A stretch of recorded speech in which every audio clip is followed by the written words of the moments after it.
palabra alianza en hebreo indica un acuerdo secreto que tiene que quedarse entre familia.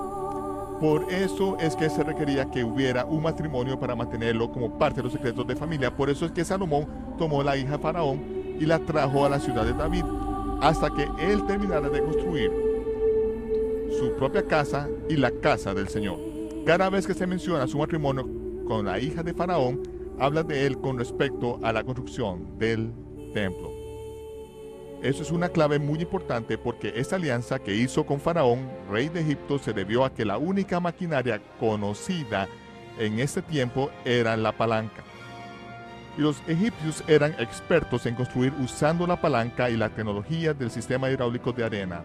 Por eso fue que Faraón hizo un trato con Salomón y Salomón se casó con los secretos de familia de la casa de Egipto. El tabernáculo en el desierto medía 30 codos por 10 codos y el lugar santísimo medía 10 codos por 10 codos, mientras que el templo medía 60 codos por 20 codos. Salomón lo hizo mucho más grande, 4 veces más grande que el tabernáculo del desierto. ¿Por qué? Debido a lo que estaba construyendo. Estaba construyendo una máquina para esconder el arca del pacto. El rey Salomón mandó a buscar a Irán de Tiro, un experto para trabajar el bronce lleno de sabiduría y entendimiento. Irán de Tiro es la persona a quien los masones llaman Irán Aviv. Y en sus enseñanzas dicen que Irán Aviv fue el primer masón. Fue quien construyó el templo de Salomón y entendía sus secretos. Es por eso que cuando uno entra en un templo masónico, nota que el cielo raso es negro con estrellas pintadas, indicando que hacían el trabajo de noche y todo el trabajo era secreto. Esa noche ustedes van a ver y entender cosas que ningún masón de 33 niveles se puede imaginar.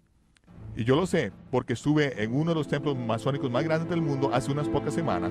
Les conté que acababa de regresar de Israel y que ahora entendíamos algunas cosas del templo y quería discutirlas con ellos porque hay algo muy interesante en todos los templos masónicos.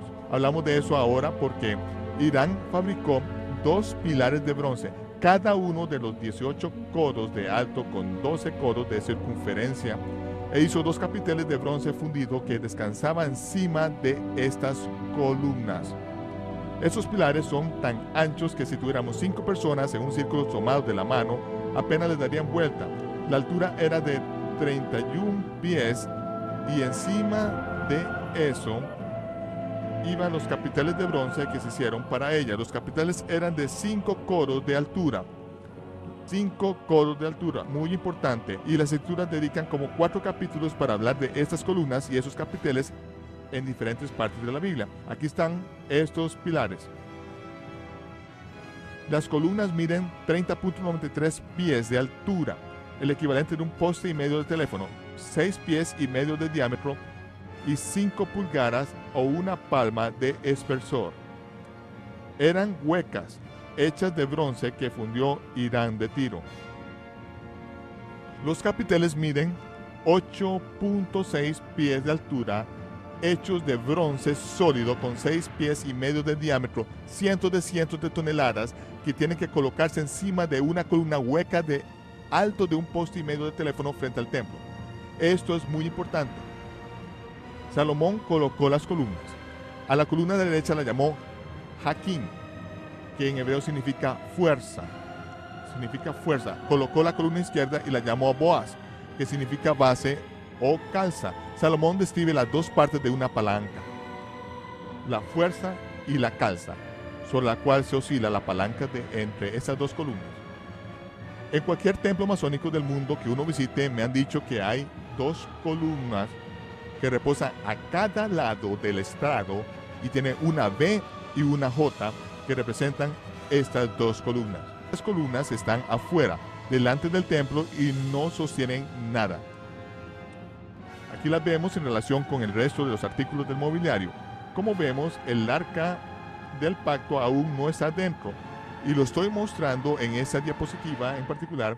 Dicen las escrituras que en el momento en que el templo fue dedicado, trajeron el arca del pacto del Señor a ese lugar y sacaron las barras de modo que sus extremos se veían fuera del lugar santo ante el oráculo, pero no se veían por fuera. ¿Qué ¿Qué quiere decir que veían por fuera y no se veían por fuera?